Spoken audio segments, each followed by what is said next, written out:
Kali ini kita akan membahas kedatangan anak-anak Jenderal Purnawirawan TNI Ahmad Yani yang mendatangi MA, Mahkamah Agung pada Jumat 14 Juli 2023 yang intinya melakukan uji materi, permintaan uji materi terhadap Inpres dan Kepres yang disebut-sebut intinya itu meminta maaf kepada anak-anak mantan PKI. Ada apa di balik ini? Untuk itu kita akan memperbincangkan hal ini dengan Ustadz Ismail Yusanto.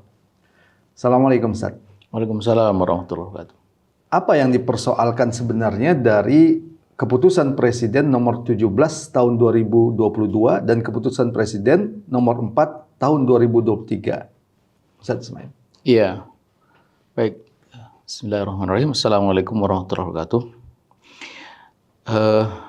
Yang pertama, kita mesti melihat sebutlah dalam tanda petik itu sejarah terbitnya Inpres atau Kepres, Kepres 17 tahun 2002, kemudian disusul Inpres tahun 2003 dan Kepres tahun 2003 lagi. Ini berawal sudah sangat lama, tahun 2002, permintaan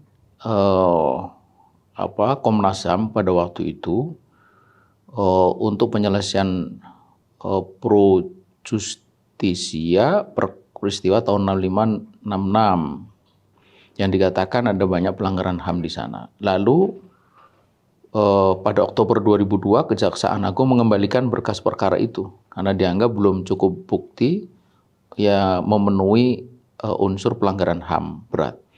2002. Setelah itu lama nggak ada peristiwa atau kejadian apapun berkenaan dengan soal ini. Baru muncul tahun 2005. Jadi 13 tahun kemudian 2005 ini adalah periode sangat awal kepemimpinan Presiden Jokowi. Kita tahu dia dilantik Oktober 2014. Nah ini pada 2015 awal Komnas HAM melakukan lagi yang disebut yang tadi itu. Jadi kata Komnas HAM itu ada temuan pelanggaran HAM berat, sampaikan lagi ke Kejaksaan Agung, tapi kemudian dikembalikan lagi oleh Kejaksaan Agung. Lalu pada Juni 2015, jadi kalau dihitung dari Oktober itu jadi kira-kira 9-10 bulan, itu ada namanya Payan Sihaan Yati Ruyati itu melakukan permohonan uji Undang-Undang nomor 2006 tahun 2000 kepada MK. Dan permohonan itu ditolak seluruhnya 2015. Kemudian nah ini yang kemudian terjadi pada 2022 lahirlah Kepres 2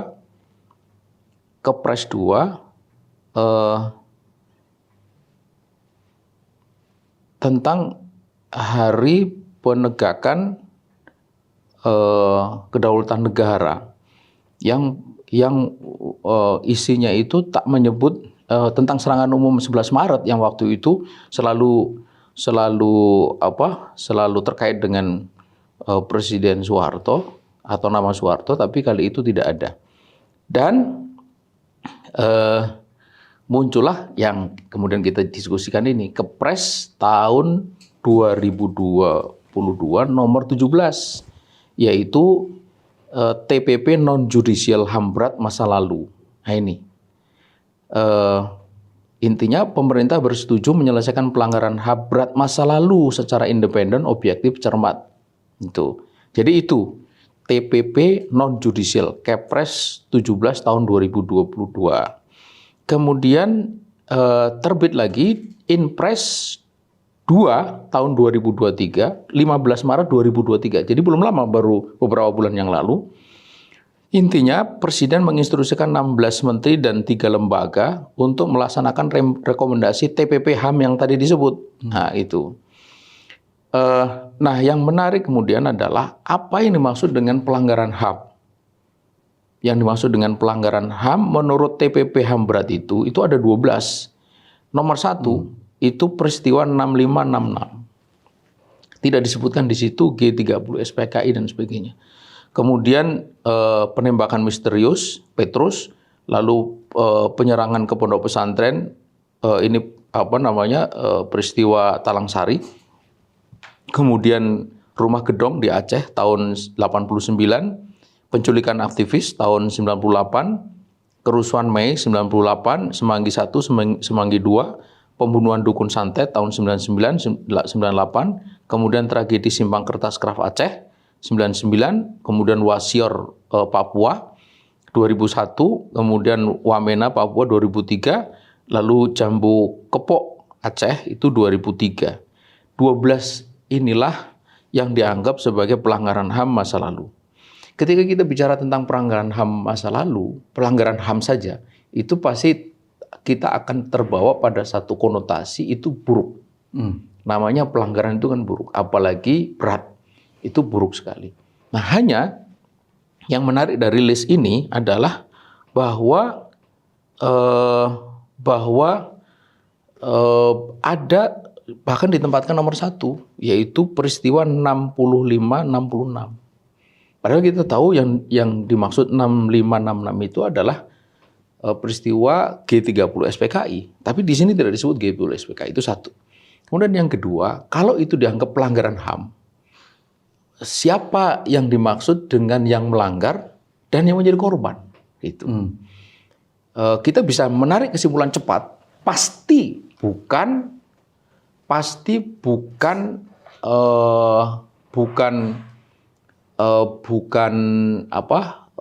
umat Islam, bukan keluarga para jenderal yang dibunuh atau keluarga para jenderal, bukan itu.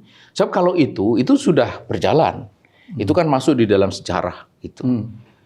Nah, ketika ini dimasukkan dalam pelanggaran HAM, pasti bukan itu yang dimaksud. Lalu siapa yang dimaksud? Nah, ini menarik gitu. Lalu kita coba memahami. Nah, di sini saya kira patut untuk kita cermati dan waspadai bahwa jangan-jangan yang dimaksud, dan tampaknya memang begitu, adalah mereka yang dianggap sebagai pelaku dari peristiwa 6566 itu, PKI itu. Jadi mereka itu dalam hal ini dianggap sebagai korban yang menerima pelanggaran HAM berat. Nah, kalau begitu adanya, lalu siapa yang melakukan? Gitu. Yang melakukan kan kemungkinan besar kalau kita lihat dalam sejarah itu kan TNI. Lebih khusus lagi TNI Angkatan Darat. Kemudian para ulama santri yang tergabung dalam macam-macam lah itu ada waktu itu. Jadi kalau kita melihat list 12 ini, dari nomor 2 sampai nomor 12, saya kira kita tidak ada soal di situ. Bahkan ada pertanyaan, kenapa Tanjung Priok tidak?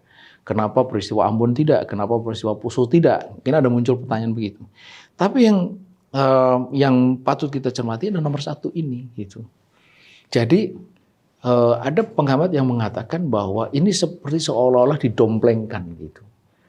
Didomplengkan. Satu peristiwa didomplengkan masuk di dalam list kategori umum pelanggaran HAM itu. Nah, sementara yang di sini ini sebenarnya satu case khusus yang jika itu betul kemudian dimasukkan di dalam pelanggaran HAM, maka akan muncul kontroversi tadi itu. Apalagi kemudian secara khusus Presiden telah menyatakan penyesalannya terhadap pelanggaran HAM itu. Berarti masuk juga penyesalan terhadap pelanggaran HAM 65, masuk juga penyesalan terhadap apa yang disebut pelanggaran HAM 6566. Itu. Kalau Presiden menyesal, berarti tidak mungkin kan menyesal untuk sesuatu yang benar. Pasti menyesal untuk sesuatu yang dianggap salah. Nah, ini implikasinya bisa panjang. Implikasinya bisa kemudian kalau begitu seret pelakunya. Kalau begitu lindungi korbannya. Nah, dari sini kita bisa memahami kenapa kok kemudian ada tuntutan pemulihan hak politik, kemudian hak sipil, hak ekonomi segala macam. Ada pemberian santunan kepada para korban pelanggaran HAM. Kalau korban pelanggaran HAM di list nomor 2 sampai 12 itu oke. Tapi kalau list nomor 1, lalu siapa? Nah, ini yang, dan itu sudah terjadi. Terjadi itu artinya proses ini jalan terus. Pada beberapa bulan yang lalu itu ada semacam seremoni di Rumah Gedong di Aceh, ya. Presiden hadir di sana untuk memulai pemberian kompensasi secara sosial, dan hadir beberapa orang dari Eropa ya, ada mungkin Eropa Timur, Eropa Barat ya. Saya tidak tahu persis, tetapi ini yang dianggap sebagai bagian dari korban 6566.